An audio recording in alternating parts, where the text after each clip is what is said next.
Welcome to the Salmon Runs YouTube. Enjoy the video. You'll start by enabling the Emoji keyboard so you can access face emojis anywhere.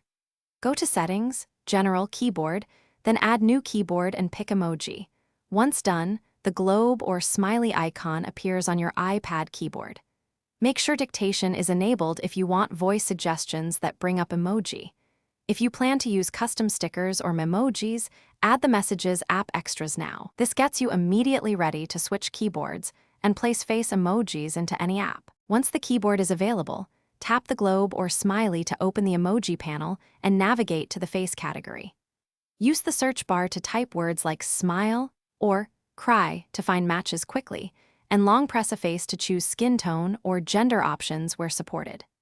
Make sure to swipe through the top row for recently used faces and memojis. If you created a memoji sticker, it appears alongside standard emojis. These steps speed selection and keep your flow uninterrupted.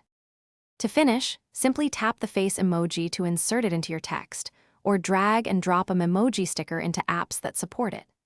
Make use of predictive emoji suggestions above the keyboard to speed up messages. They learn your patterns over time.